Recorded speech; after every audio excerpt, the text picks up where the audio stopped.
So the little people in my phone are mad. Take her away.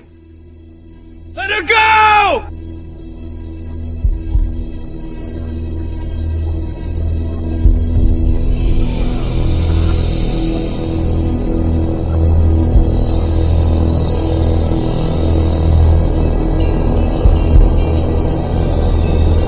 And we're gonna talk about it. I'm gonna give you guys my review, spoiler-free, of Leigh Whannell's 2025 Wolfman. But before I do, I just gotta get something out of the way first. I have the minority opinion. I'm having the minority opinion today. We just need to establish that before I get into everything that I'm gonna get into. It's weird because I left the theater last night with a pretty big smile on my face. I didn't have high expectations when I went in to see the movie. I kind of was expecting some cheese, which, is fine. But yeah, no, I went in, and then when my roommate and I got out, we both looked at each other and we were like, yo, that was fucking awesome. Like, we both came out with the same opinion, like, wow, that exceeded our expectations. That was way better than what we thought it was going to be. Like, werewolves are so back. Like, we were stoked. And then, to my surprise, when I opened up my phone and tapped the little letterbox app, and I saw this. Yeah. So that's a thing. We're going to get to that later. Wolfman is a 2025 reboot of the 1941 horror classic The Wolfman. I watched the original Universal Pictures film in 2023. I was interested in seeing it after receiving the prompt, just Wolfman, it was like Drawloween. It's one of those Inktober things where you draw a picture every day in October. So yeah, I got the Wolfman. I was like, oh, I've never actually seen the original. I wanted to give it a shot. And I was a little floored at how much I actually enjoyed it. I know that sounds weird considering it's like heavily acclaimed, but I don't know. Just because a movie's acclaimed or is technically good doesn't necessarily mean I'm going to like it.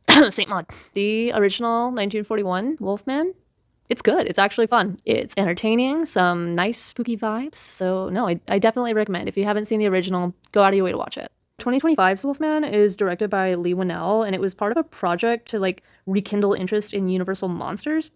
Originally, Universal Pictures set out to develop this so-called dark universe, which it's like Marvel Universe. Essentially, they wanted to do a series of remakes of films like Frankenstein, Dracula, Creature from the Black Lagoon, Invisible Man, all those. And they were intended to be modern retellings within a connected timeline. So, dark cinematic universe. However, the first two films released as part of the project, the 2014's Dracula Untold and 2017's The Mummy, they weren't received well. Universal essentially took a step back and reevaluated what they wanted to do. They ultimately decided to focus on films which were going to be standalone, so not necessarily part of a shared timeline or anything. In 2020, Leigh Whannell gave us The Invisible Man, which was a reboot of the 1933 film, same name. This movie was received much better than the last two films. I personally loved it. I know that some of my buddies disagreed, the ones that saw the original, and feel like it deviated too much. So if you don't know, the 2020 remake, it's essentially the whole movie is an allegory for domestic violence. So it does deviate from the original. The reboot, it's a lot more grounded in reality. It hits closer to home. And on a similar note, Leigh's Wolfman is also, it's also more grounded in reality. Instead of the usual gothic horror, the reboot is a film about essentially parenting and, generational trauma. It's about illness and how disease affects, not only the person afflicted, but also those around them. Like what happens when the person that you love just gradually becomes less and less recognizable. Wolfman is this emotional body horror. It follows the physical decline of Blake, who's a father who returns to what is essentially his childhood home in rural Oregon. He wants to mend his relationship with his wife Charlotte as the couple navigates parenting their daughter, whose name is Ginger. Nice, by the way. Following a car crash in the woods, Blake gets infected by some kind of animal, and we watch him as he inevitably loses himself. The director calls Wolfman a horror movie in slow motion. The transformation, it doesn't just happen in a single night like you usually see. It's the whole movie. The entire movie is a transformation scene. It is us watching what is happening. And not only from an outsider perspective, but something that's really cool is that the camera is consistently shifting perspectives. So you might start from the perspective of Charlotte and Ginger as they're watching what is happening to this father figure. And then all of a sudden, the camera starts panning around. And then you start to see what Blake is seeing and how his senses are all heightened and distorted and he doesn't understand what's going on, and just you feel his confusion, his fear, because you're in his head. You're seeing what he's seeing, you're experiencing what he's experiencing, and it's terrifying. Like, this man is tripping balls the entire movie. Leigh mentions in an interview that he was inspired by David Cronenberg's work. So, like most notably, it was The Fly. And yeah, this movie gets nasty. I definitely winced several times in the theater. I don't know if you guys have specific things that just really make you cringe. I'm used to watching a lot of gore, but there's just certain stuff that just makes you... It hit a nerve. Is that a pun? Maybe that's a pun. But no, the film definitely favors practical effects. Christopher Abbott, the actor who's playing Blake, he had to undergo like 7 to 8 layers of makeup and special effects to get the look of the wolf right. And then from there, we have a very interesting werewolf design. People will be divided on it. I think that your opinion of the werewolf aesthetic for this movie is going to depend on whether or not you like your werewolves to appear more wolf-like, or if you prefer them to be more man-like. I'll be honest, I was kind of iffy on the design, but that's just because I have a specific preference for how I like my werewolves to look, and it was not anything like that, which is not a negative necessarily, it's a personal preference. So using that as a jumping off point, let's move into negatives, because we got to get there. That's how we started.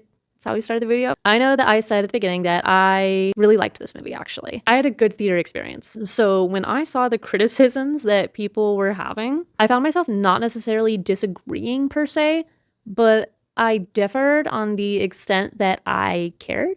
Just like, for example, some people were frustrated that the film, it has a lot of tension. It sets up a lot of tension, and there's not really a significant payoff. I don't disagree that the film does this, because it does. I'm just not bothered by it. I think it's because I actually thought that they were going to use the tension as an opportunity to just shove in a wave of cheap jump scares or something. So when they didn't do that, I was like, oh, thank fucking God. I would have been very upset if they went that direction, and it would have been very easy to do that. Tension, fake off, loud sound, birds. Why is it always birds? Why is it always fucking birds? It's bird jump scare every fucking time. I swear. There were people that were upset that the movie was seemingly just a long, drawn-out transformation sequence. Not technically wrong, but again, I was cool with it. I thought it was a creative deviation from, what we normally get. Transformation sequences in werewolf movies tend to be this, peak moment that is very dramatic and happens very quickly, and it's whoa. And that's not what you get with Leigh's movie at all. It takes its time. It is the point of the movie. It's the gradual build up. So I do like that it went in a different direction. I will just throw this out there though. With all of the different ways that we have seen werewolves transform on screen, not a single one of them will ever top Wolf Cop. We peaked in 2014. If you know, you know. Continuing on, there's a sizable group of people who don't care for the film's conclusion. They wanted more than what they got. And I can empathize with this. If you're comparing the first half of the movie to the last half, I definitely feel that the first 30, 40 minutes are the strongest. But even then, I feel like I'm missing something. I am missing why this movie is seemingly as bad as what everybody is saying that it is. Don't get me wrong, it's not a perfect movie by any means. I have my own issues with it. For example, I thought they could have done more with developing the relationship between Charlotte and her daughter Ginger. I feel like that could have been fleshed out and explained better. Maybe there could have been a scene near the ending which provides some kind of arc for that. I would have also liked to see the actress Julia Garner, who plays Charlotte, get more to work with, essentially. I feel like she didn't have a lot of meat for her character, and that could have been better developed. But, none of that soured the film for me. In comparison to other werewolf movies, Wolfman it's pretty up there. And I've seen a lot of werewolf movies. Ginger Snaps, one of my favorites. Dog Soldiers, great. Bad Moon, slept on. Wolf Cop, actually perfect. Van Helsing, shut up. I know what you're thinking. I have been clowned on by so many people for my love of Van Helsing, and I just want you to know all y'all are haters who do not like fun. It's entertaining. Van Helsing is entertaining. The werewolves look sick. I do not care that they are CGI. They are scary and cool. I will hear no more Van Helsing slander. You people do not like fun. Rant over. Okay, so back on track. Wolfman, haters. I think the disconnect is that people had higher expectations for this movie than I did. I know a lot of horror fans were excited because Leigh Whannell, he's known for being involved in creating really successful films, like Saw and Insidious, The Invisible Man, as I said earlier. That was a huge hit. So I think like the bar was set up here, and then when it didn't meet those expectations, like it was a long fall. It was a long fall. Y'all got some bruises and then started chugging the Haterade. I think I'm being unfair. I genuinely am not certain like who is right. Like, are people overreacting, or am I just like a giant cryptid apologist? It's a wolf thing. Honestly, I think time will tell with Wolfman. I know the 2010 remake absolutely flopped at the box office. People did not like that shit when it came out. However, I do know people who are quite fond of the remake, at least now. It appears that with time, things kind of softened. So hey, maybe that'll happen with Leigh's reboot. Maybe we just need to let everyone, cool off, revisit Wolfman in a couple years. Maybe some minds will change. Or you know what? Maybe my mind will change. Maybe in 5 years, I'm gonna give this a rewatch and be like, what the fuck is this? You never know. That's the thing with horror. The energy that you bring into the theater or the living room, wherever you're watching something, the energy that you bring affects your experience with the film. Like, it directly affects the experience with the film. Even like the friends that you bring with you, the mood that you were in. Do you have work the next morning? Are you sleep deprived? Like, literally anything that you can think of has a potential to factor in to your enjoyment of media. I bring that up because I ultimately want people to be open-minded when it comes to horror, when it comes to film in general, obviously, but specifically horror. I feel like that requires an open mind.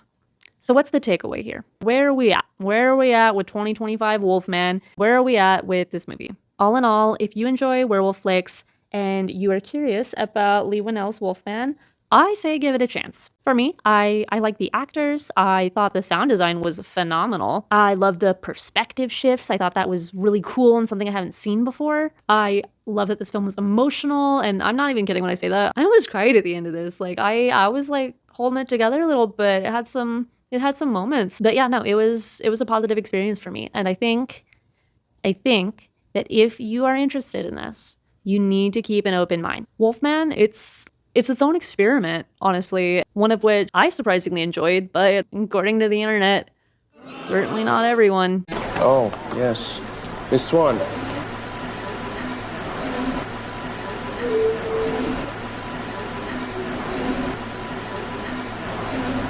Maybe they forgot to put on moon screen before going into the theater. Moon screen, temperature, stable. I really don't like the name Moonscreen.